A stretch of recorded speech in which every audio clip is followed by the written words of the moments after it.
d'abord étudier le premier verset. On va analyser le premier verset de Yitro. Et ensuite, dans un deuxième temps, avec Rashi, et dans un deuxième temps, on analysera un peu plus la chronologie. Vous savez qu'il y a une discussion, quand est-ce qu'il est venu Yitro? Est-ce qu'il est venu avant ou est-ce qu'il est venu après Matan Torah? Alors, bon, ça c'est très général, mais il va falloir qu'on regarde les versets, les arguments des uns des autres. Qu'est-ce qui a fait dire aux uns qu'il est venu avant? Qu'est-ce qui a fait dire aux uns qu'il est venu après?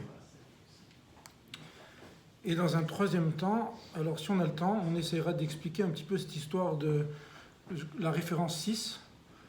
La référence 6, donc j'ai mis les numéros à côté, comme ça c'est plus simple. La référence 6, c'est le verset 2, lorsqu'il est marqué que Yitro, il a amené Tzipora, la femme de Moïse, après l'avoir envoyée. Pourquoi on nous précise ici qu'il l'a envoyée? Alors il y a un flou sur la femme de Moshe et ses enfants. On ne sait pas vraiment ce qui s'est passé après. Ah d'ailleurs j'ai oublié des références encore. Mais il y a quand même quelque chose qui est très étonnant avec cette famille-là, c'est qu'on n'en parle plus du tout après. On n'en parle plus du tout. Et même, je vais vous dire aussi quelque chose de très choquant, alors je vais prendre le livre ici, mais quelque chose qui m'a beaucoup marqué. Au début de la paracha, vous avez, la Torah elle te dit, il y a Yitro qui arrive, il amène Eshet, Tzipora, il amène sa femme, il amène ses enfants. On s'attend à une grande rencontre entre les deux. Alors, bon, la Torah ne va pas nous raconter qu'il va enlacer sa femme, ni ses enfants, bref. Mais quand même, je m'attends qu'il va leur parler un petit peu. Qu'il est content de voir ses gosses qu'il n'a pas vus, sa femme qu'il n'a pas vue. On attend un dialogue entre eux. Pendant plusieurs versets, donc on nous dit, ils arrivent, et j'arrive. On a une mise une narration qui est mise vraiment... On attend la rencontre. Donc on attend. Et là, Moshe, il se tourne vers son beau-père, il discute, et puis c'est tout. Il parle ni à sa femme, ni à ses gosses, et on n'entend plus parler de ses gosses. Plus rien du tout. Malheureusement, on va en entendre parler, mais de façon très négative. Qu'est-ce qui s'est passé avec les enfants de Moshe? Surtout, et là il y a quelque chose qui va être vraiment très intéressant, c'est que d'après ceux qui pensent que Yitro il est venu après Matan Torah, est-ce que les enfants d'Yitro ont assisté au don de la Torah? Non. Est-ce qu'ils ont fait l'alliance avec Dieu Matan Torah? Est-ce qu'ils ont fait partie du Ham Israël? Pas du tout. Donc les enfants de Moshe n'auraient pas assisté, d'après beaucoup de Mefarshim, au don de la Torah. Ils n'ont pas reçu la Torah. Ils n'ont pas fait l'alliance. Et malheureusement, plusieurs centaines d'années, on va retrouver le petit-fils de Moshe dans un temple idolâtre. Surtout pour ajouter un petit peu à ce dérangement, où on voit vraiment qu'ils sont complètement occultés de la scène. On les efface complètement. Il y a deux références, alors je ne vous les ai pas mises, je vais les dire maintenant. C'est dans Vaïra, chapitre 6, verset 14. À un moment donné, donc, juste avant, il y a Moshe Rabbeinu qui s'est, entre guillemets, dit Hachem, la Maréota, etc. Il s'est plaint un petit peu. Et ensuite, Pitom, il est raché Betavotam. On commence à vous donner la liste de la famille de Réhouven, de Shimon. Pourquoi en fait? Rachid te dit parce qu'on veut arriver à Lévi. Pourquoi? Parce qu'on veut te présenter à Aaron et Moshe. La preuve, c'est qu'ensuite, après tous les autres Jvatim, on les oublie. Donc il y a Réhouven, Shimon, pour te dire que Réhouven c'est le Bechor, etc. On continue. Et on arrive à Lévi. Donc la famille, pour te parler de Moshe et de Aaron.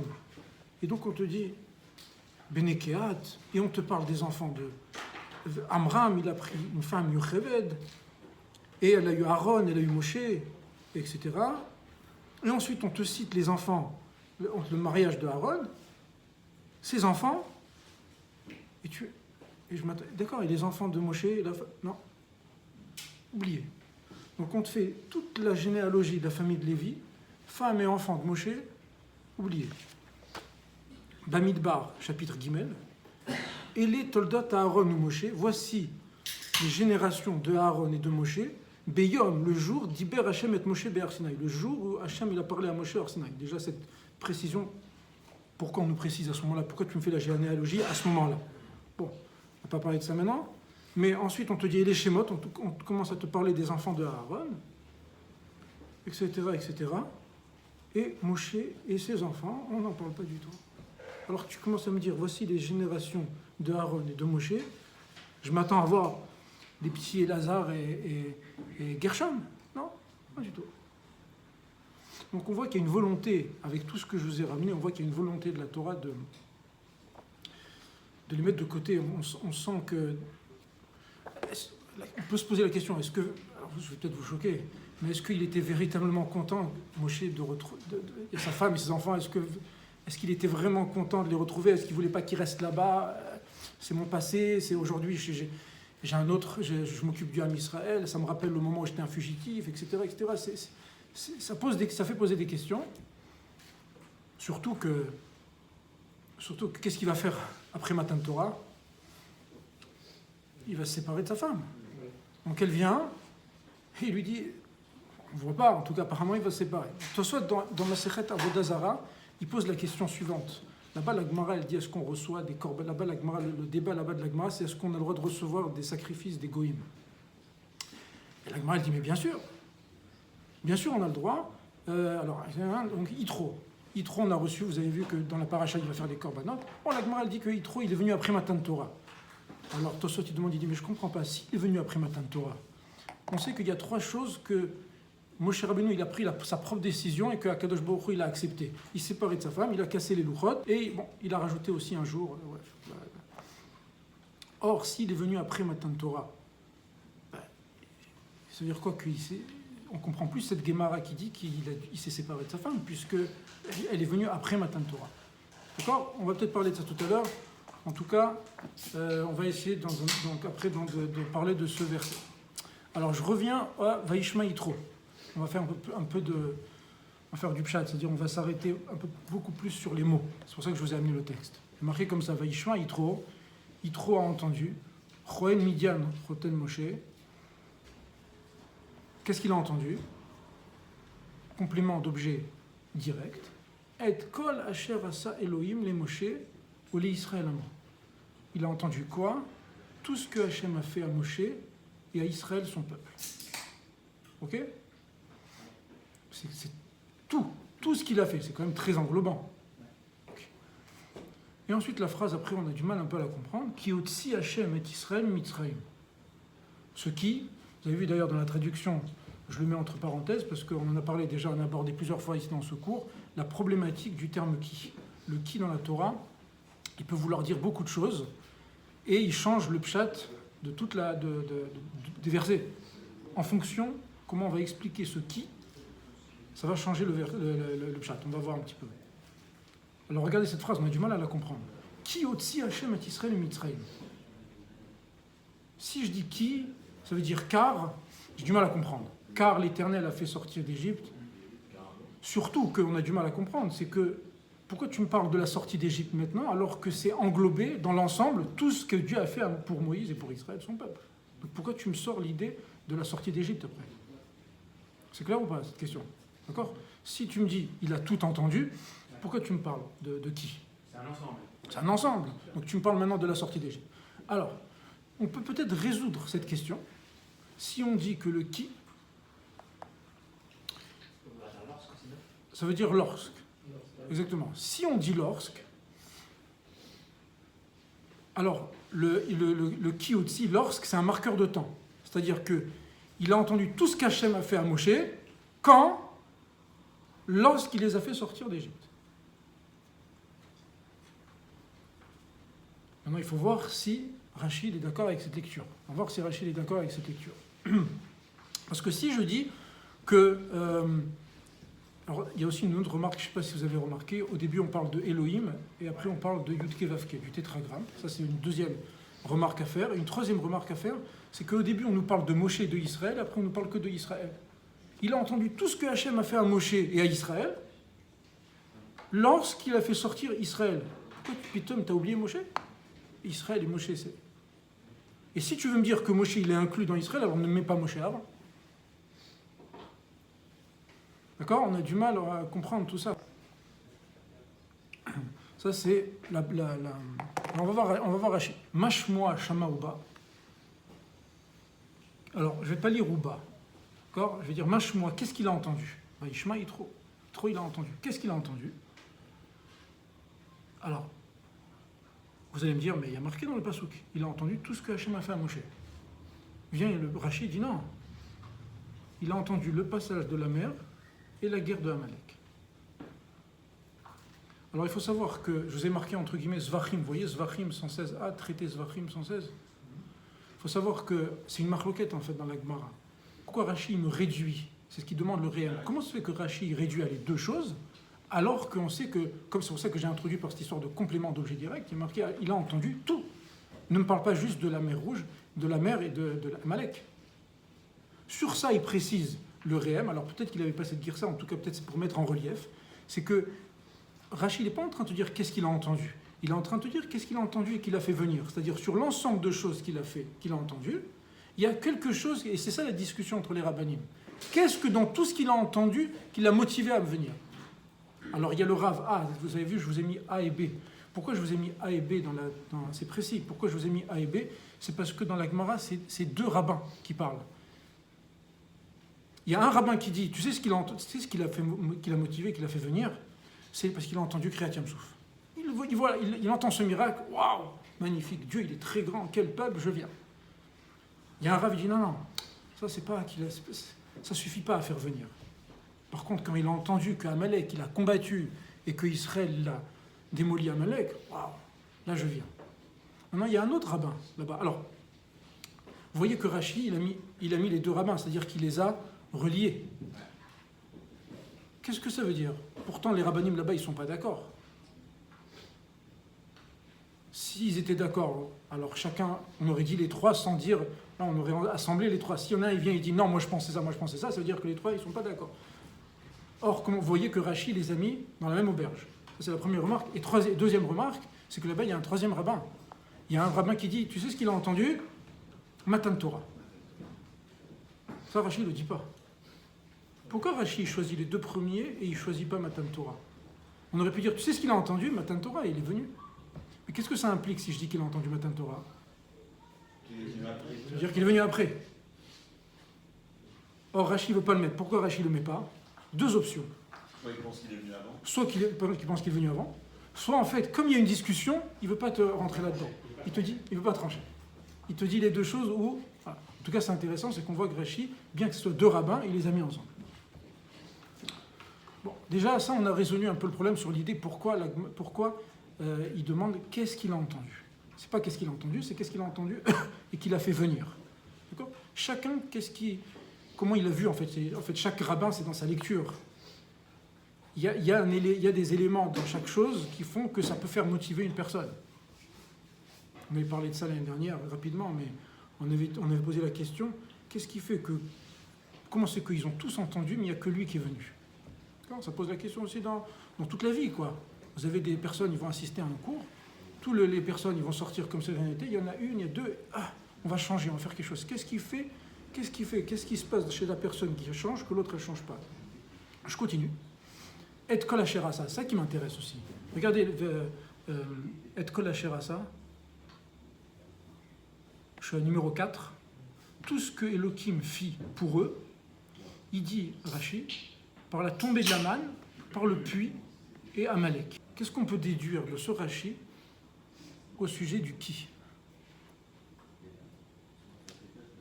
Est-ce que Rashi pense que qui, ça veut dire lorsque? Si qui, c'était lorsque, alors il n'aurait pas réduit tout ce que Hachem a fait lorsqu'il les a fait sortir à ces trois choses-là. On n'est plus dans ce qu'il a entendu et ce qu'il a fait venir. On est maintenant dans l'ensemble général. Que tout ce qu'il a entendu lorsqu'il y a eu ça. Tu dois être beaucoup plus englobant. Tu dois me parler de tous les miracles et de tout ce qui s'est passé. Or, en me réduisant tout ce qu'il a fait Hachem à ces trois choses-là, c'est qu'apparemment, Rashi n'explique pas qui par lorsque. Alors regardez le Rashi juste après, Kioti, que Hachem fit sortir, que Hachem, j'ai traduit que, je vous ai mis entre parenthèses le Réhem, il met et. Dans la version du Réhem, c'est pas qui l'a fait sortir, c'est et que Hachem a fait sortir. C'est-à-dire le et qui vient couper un peu la phrase. C'est pas la même phrase, c'est une phrase qui est coupée en deux. Il faut comprendre déjà pourquoi. Alors, quelle est la raison de celui qui dit Amalek? Celui qui dit Amalek, quel est son indice? Est-ce qu'il y a un indice dans le texte qui me fait dire qu'il est venu pour Amalek? Ça arrive juste après. Maintenant, ça arrive juste après, dans le texte. On ne sait pas si ça arrive véritablement. D'ailleurs, le Ibn Ezra, je vais vous dire le problème du Ibn Ezra, c'est ça qui va lui poser un gros problème à Ibn Ezra. Où les Bnei Israël, où est-ce qu'il y a eu la guerre de Amalek? Quel endroit? Rephidim. Ok, donc il y a eu Amalek qui sont à Rephidim.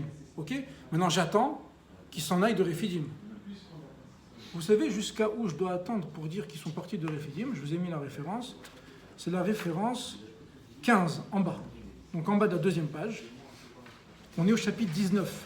Rappelez-vous, Yitro, ça commence au chapitre 18, verset 1. Il y a toute l'histoire de Yitro. Et ensuite, j'arrive au chapitre 19, verset 2. Ils sont partis de Rephidim, ils sont arrivés au Har Sinaï, Midbar Sinaï. Demande lui Ben Ezra, il dit, mais je ne comprends pas. Ça veut dire qu'à ce moment-là, ils sont partis de Rephidim. Or, regardez le verset, on va jongler un petit peu. Regardez la référence 7, première page. Où est-ce que Yitro rejoint Moshe? Au désert, à la montagne du Seigneur. Donc ça veut dire qu'au verset 19, ils partent de Rephidim, ils arrivent au Har Sinaï, Midbar Sinaï. Alors qu'au chapitre 18, verset 5, il les rejoint où ça? À la montagne du Seigneur. Ce qui fait dire, un des arguments au Ibn Ezra, de dire que c'est pas à sa place, chronologiquement. Ibn Ezra, il demande, il dit, d'après moi, donc il faut savoir, donc il y a deux clans. Ibn Ezra, lui, demande, lui, il pense, Ibn Ezra, il te dit, on va aller faire tous les arguments. Mais il dit à Ibn Ezra, Yitro est venu après.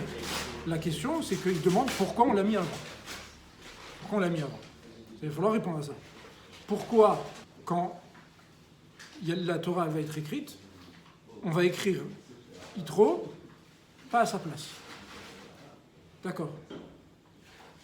Alors vous allez voir que le Ramban, lui, va dire tout est à sa place. Il va devoir se contorsionner un petit peu, parce que c'est pas évident, il y a des psukim, mais il va falloir faire des explications. Yitro, voilà, toute la paracha, en fait, de tout le chapitre 18, est-ce qu'il est à sa place? D'après le Ibn Ezra, il a juste chronologique. Pas chronologique. Pardon? Alors, il n'y a pas d'ordre, quand même, ça c'est très général. Il y a une carte, c'est un joker, qu'on sort quand il y a un problème de chronologie. Donc, hop, on dégaine, paf, pas de chronologie.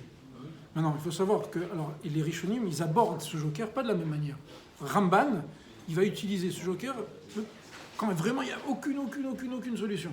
Et donc il va toujours essayer de trouver des interprétations pour éviter de le sortir. À part si la Torah elle te dit clairement.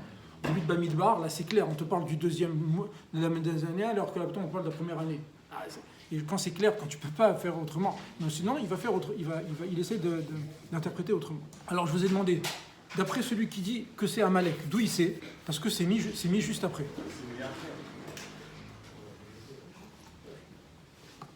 C'est mis juste après. D'après celui qui crie à Tiamsouf, c'est quoi le pshat? Pourquoi il dit crie à Tiamsouf?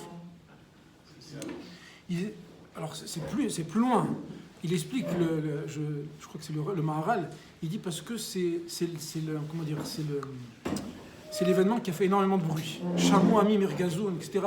C'est l'événement qui a fait tellement de bruit, c'est sûr que c'est arrivé aux oreilles de Yitro. Alors qu'Amalek, c'est pas sûr que c'est arrivé aux oreilles de Yitro. Ouais, ça après ça c'est le. Non, le Midrash, c'est vrai, le Midrash il dit que l'eau elle a été coupée en toutes les eaux du monde, elles ont été coupées en deux. Il est marqué que toutes les eaux sont séparées en deux. Pourquoi il dit ça le Midrash?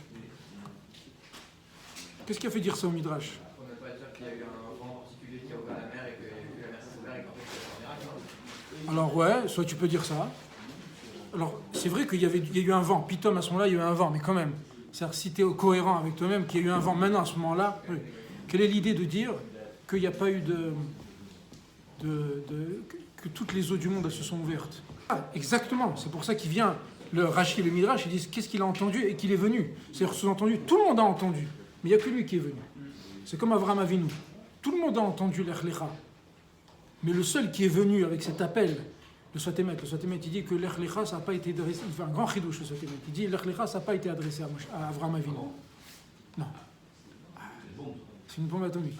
Ça n'a pas été adressé à Moshe Rabbeinu. En fait, c'est une voix cosmique, c'est-à-dire qu'il y a un appel dans l'humanité que chacun ressent. C'est infrarouge, c'est infra sonore, et c'est un appel l'Echlecha qui veut dire va vers toi. Il change, vous savez, Rachid là-bas, il dit va pour toi, pour ton intérêt, bref, il y a tout le midrash. Soit Emet, il dit comme ça, il y a marqué Lech Lecha, ça veut dire va vers toi, dans le sens où reconnecte-toi à toi-même. Comment tu dois faire pour ça? Tu dois te couper de tout, tu dois te couper de ta famille, de l'endroit où tu vas. Il y a un moment donné où il faut couper de tout pour pouvoir se retrouver. Si on reste toujours imbibé avec les mêmes personnes qu'on connaît, avec sa famille, avec etc. S'il y a un moment donné où on ne remet pas, entre guillemets, en question, on ne casse pas les idoles, tout ce qu'on nous a appris, alors on ne sera pas retourné vers nous-mêmes. Avraham Avinu, il a su casser les idoles. Évidemment, quand le Midrash dit qu'il a cassé les idoles, ça c'était Hogan qui nous a raconté ça. Mais à un moment donné, quand on grandit, on a bien compris qu'il ne cassait pas des idoles physiquement. Les idoles, ça représente les paradigmes, ça représente toutes les idées qu'on t'a enseignées, ça représente les schémas que les parents t'ont dit ou pas dit, dont le non-dit, ce qui était important pour eux ou pas, et qu'à un moment donné, tu dois briser, tu dois casser, soit pour te les réapproprier, soit pour t'en approprier d'autres, comme Abraham. D'accord? On lui a enseigné, il était imbibé de polythéisme, et à un moment donné, il a posé des questions, il a dit non, papa, maman, c'est pas ce que vous me racontez. Alors, évidemment, le Midrash, il dit, il était très énervé, le père, etc., évidemment, ça remet en question. Ça remet en question quand tu vois que ton enfant, il ne suit pas ce que tu as. Donc voilà, c'est à un moment donné, il faut casser les idoles pour se les réapproprier, pour ne pas singer ce qu'on nous a enseigné. Supposons que la sortie d'Égypte, c'est pas lorsque, mais qu'il a entendu la sortie d'Égypte. En gros, la question, c'est quand même, ça pose la question de savoir, d'après les rabbins qui disent, qu'est-ce qu'il a entendu? Il y en a un qui dit Kriyat Yam-Souf, il y en a un qui dit Milchemet Amalek. Moi, je m'attends à qu'ils disent quoi? Yetziat Mitzrayim, qui est un rabbin dans la Gemara dans Zvarim. Il n'y en a personne, silence radio sur Yetziat Mitzrayim. Il y en a un qui dit, tu sais ce qu'il a entendu et qu'il a fait venir? C'est Kriyat Yam-Souf. Il y en a un qui vient dire, tu sais ce qu'il a fait venir? La guerre d'Amalek. Attends, moi, je rajouterais un autre rabbin. Je dirais, qu'est-ce qu'il a entendu qu'il a fait venir? Yetziat Mitzrayim, c'est tout, Yetziat Mitzrayim. Il explique le Sforno. Et là, il fait une petite nuance linguistique entre Vaishma et Vayar. Ça aussi, je ne l'ai pas amené. Le terme, il y a deux significations, il y a deux façons de dire dans la Torah. Il y a marqué soit Vayar, il a vu, soit il a entendu. Tu peux voir, soit tu peux entendre. Maintenant, il faut bien comprendre que ce terme Vayar, il n'est pas dit juste dans la vision. Ça peut être même dans avoir entendu quelque chose. Alors l'exemple qu'il donne le Seforno, c'est quand il y a marqué dans le Miketz, chapitre 42, donc là c'est la famine en Eretz Israël, il y a marqué Vayar Yaakov qui est chez Verbe Mitzrayim. Yaakov a vu qu'il y avait du blé en Égypte. Non, il n'a pas vu. Lui, il était en Eretz Israël. Il a entendu que là-bas, on pouvait compter sur il distribuait de la nourriture. Donc, mais on voit que là-bas, la Torah, elle peut enseigner, même sur quelque chose. Il dit le Sforno, tu vois, qu'on peut dire, il a entendu, par un terme qui veut dire voir. Et des fois, on te dit entendre. Et là, il faut comprendre pourquoi des fois la Torah, elle te dit entendre, et des fois la Torah, elle te dit voir. Répond le Seforno. Il dit, il y a une différence quand l'événement, il est terminé ou il n'est pas terminé. Là, la sortie d'Égypte, elle était terminée ou elle n'était pas terminée? Alors, la Yetziat Mitzrayim, elle se termine où ça? Au Matan Torah. D'accord? D'ailleurs, c'est ce que Hachem a dit à Moshe Rabbeinu sur le buisson ardent. D'ailleurs, tout de suite, il lui annonce la couleur. Il lui a dit, Ta'avdun et Elohim, Allah Arazé. Il lui a dit, tout ce que je vais faire, tout ça, c'est pourquoi? C'est quoi le but de tout ça?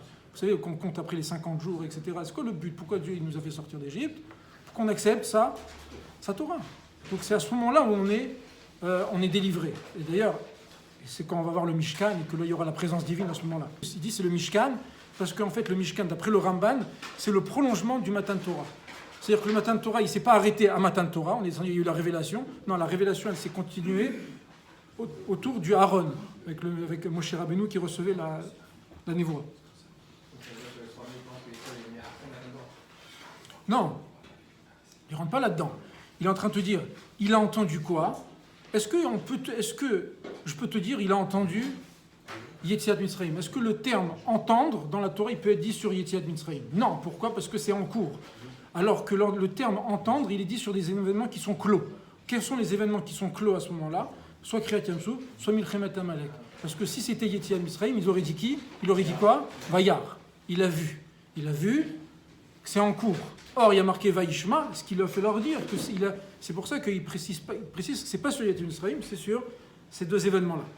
Juste, je conclus sur... Regardez la référence 8 que je vous amène. Ça aussi, c'est difficile. Il est marqué Vaïchad Yitro. Yitro se réjouit. D'après Rashi, sa peau elle est devenue des pics. D'ailleurs, c'est de là-bas qu'il apprend que un converti, il a toujours un petit lien de proche ou de loin à son ancienne. Yitro se réjouit de tout le bien que l'Éternel avait fait en le sauvant de la main d'Égypte. On ne regarde pas la page d'après. C'est quoi tout le bien que l'Éternel avait fait à Israël en le sauvant? Rashi, pour tout le bien, la manne, le puits et la Torah. Non, mais il a raison, parce que la manne, c'est Moshe, le puits, c'est Myriam. T'attends à ce qu'il y ait Aaron. C'est les Kavas. Parce que j'ai pas lu la phrase d'après. Bon, après, il faut juste éviter, c'est-à-dire, ça aussi c'est un travail qu'on essaie de faire, c'est que on a des midrashim en tête. Alors évidemment, il y a des midrashim qui disent c'est Bisrou, tout ça. Et tu me dis, ah mais Rachid, souvent, il va y avoir même des contradictions dans Rachid, parce que des fois il va te ramener un midrash, des fois il va te ramener un autre, ça va être selon le pasouk, selon comment il va expliquer le pasouk, selon le pshat. Et c'est pour ça qu'il faut tout le temps se demander, est-ce que ce que je sais, est-ce que c'est écrit dans le texte, ou bien c'est quelque chose qui vient du midrash? Et ça c'est important, même pour les enseignants, pour les rabbanim, toujours de faire attention. D'ailleurs, c'est le travail que j'essaie de faire aussi avec mes enfants, entre parenthèses, c'est qu'ils reviennent de l'école, ils me disent, mais on a appris ça. Je dis, attends, c'est écrit dans le texte ou c'est pas écrit dans le texte? Parce qu'à la fin, on sait plus ce qui est écrit, ce qui n'est pas écrit. Et on a oublié que ce qu'ils sont en train d'extrapoler, c'est une explication de ce qu'on avait. Vous savez, l'année dernière, on a fait tout, vous vous rappelez, sur qui a frappé le Nil. Tout le monde vous dit, ah, c'est Aaron qui a frappé le Nil. Et les gens ne connaissent pas le texte. Alors, il faut faire attention aux mots. Regardez ce qui est marqué dans le pasouk. Et kol asher asa, il faut être très précis. Et kol asher asa, ce qu'il a fait pour qui il a fait ça? Et kol asher asa, vous avez le texte. Et kol asher asa Elohim, les Moshe ou les Israël? Bon, juste, je réponds rapidement à la question qu'on a demandée après, je ne vais pas m'attarder sur ça. Vous avez vu qu'après, dans la sortie d'Égypte, il ne parle que de Israël, il ne parle pas de Moshe.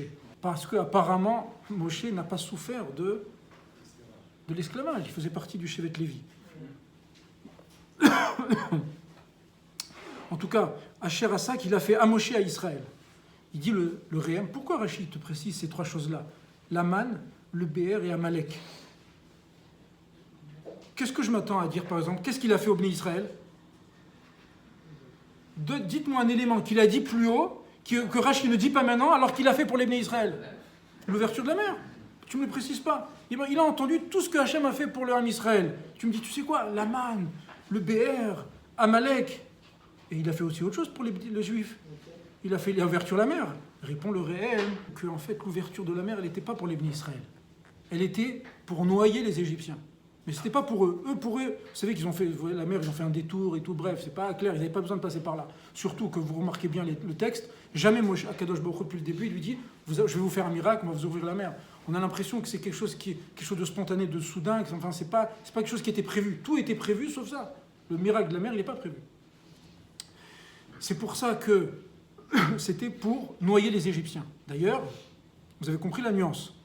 Or, il y a marqué ici ce qu'il a fait pour eux. Est-ce que l'ouverture, elle était pour eux? Non. Elle était pour noyer les Égyptiens.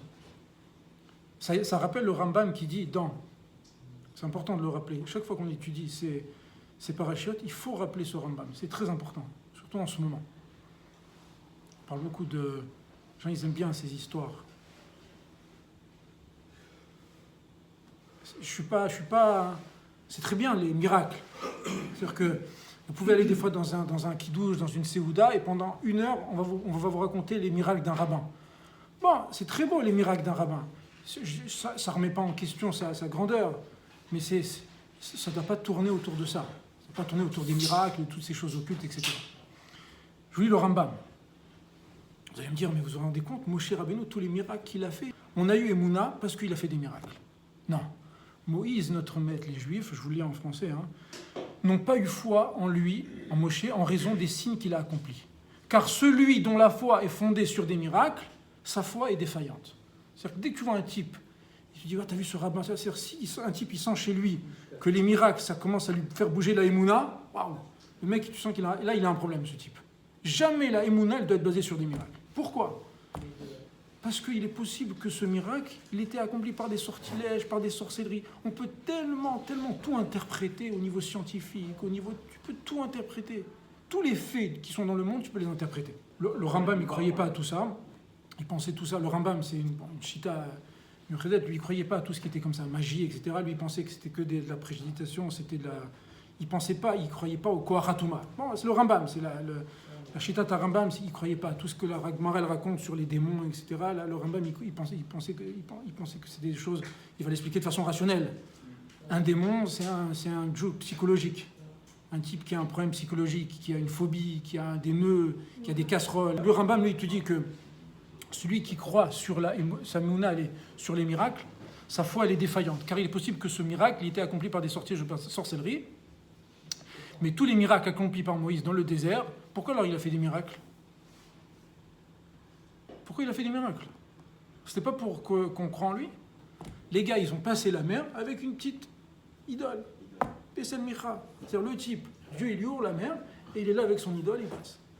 Et au pied du mont Sinaï, il est en train de faire un veau d'or. Vous comprenez, vous avez bien compris que ces histoires de miracles, ça touche pas quelque chose. Ça touche pas c'est pas quelque chose qui transforme, ça transcende pas une personne, le miracle. Je vous demande alors pourquoi il a fait ça? Pourquoi il a ouvert la mer? Pour tuer les Égyptiens, on a dit. Exactement. Pour tuer les Égyptiens. Pourquoi il a fui ces miracles? Non pour apporter, c'est les mots du Rambam, non pour apporter une preuve à la véracité de sa prophétie, mais quand il fut nécessaire de noyer les Égyptiens, il fendit la mer et les engloutit à l'intérieur. Il fallait noyer les Égyptiens. Vous avez les bénis Israël qui ont leur tortionnaire, leur geôlier, ils sont là, et ils voient les Égyptiens. D'ailleurs, comment vous... je ne sais pas si on en a parlé la semaine dernière. Vayar Israël, Met al-Sefatayam. Qui est le sujet de Met al-Sefatayam? Ils ont vu les Égyptiens morts sur le rivage. Vayar Israël et Misraïm, Met al-Sefatayam. Israël a vu les Égyptiens morts sur le bord de la mer. Qui était sur le bord de la mer? Les Égyptiens qui ont été sur le bord de la mer, ou bien c'est les bénis Israël qui sont sur le bord de la mer et qui voient les Égyptiens flottant sur l'eau. Qui était sur le bord du rivage? Les Égyptiens ou...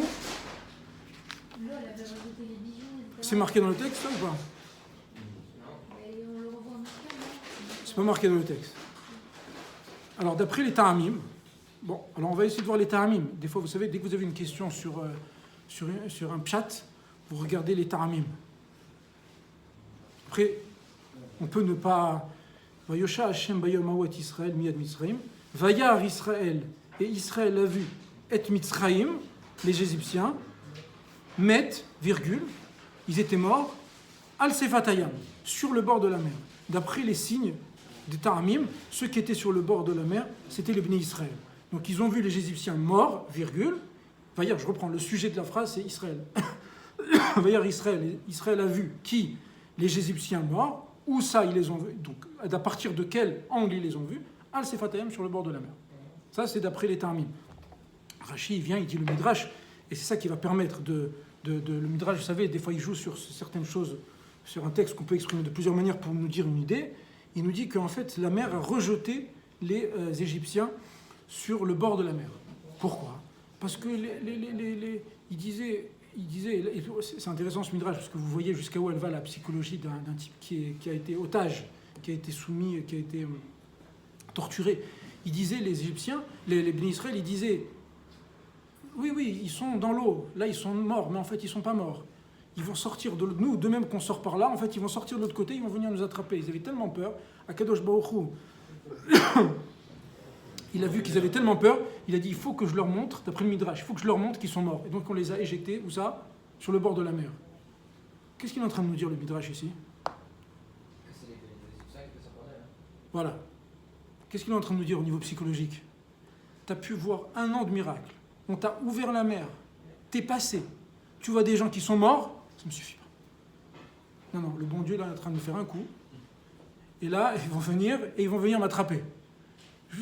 Non, vous comprenez ce qu'il fait le Midrash? Il est en train d'aller il est en train de te dire, regarde l'être humain, comment il fonctionne. il va te prendre ces gens-là, donc c'est pas marqué, il va te faire un jeu par rapport au Ta'amim, il va te dire, on les a mis là parce qu'ils avaient encore peur. Mais du coup, si l'ouverture de la mer a été pour noyer les Égyptiens, pourquoi est-ce qu'on a attendu que Narshon commence à rentrer, etc. C'est marqué ou pas ça, dans le texte? Que Narshon Tu comprends? Non, après il faut revenir. Il faut revenir au texte et dire qu'en fait, ici, le Midrash, il veut te dire qu'en fait, quand quelqu'un il a un problème dans la vie, il ne doit pas juste prier, parce que la prière, ça peut être de la paresse, mais pendant qu'il prie, il doit en même temps agir jusqu'au bout.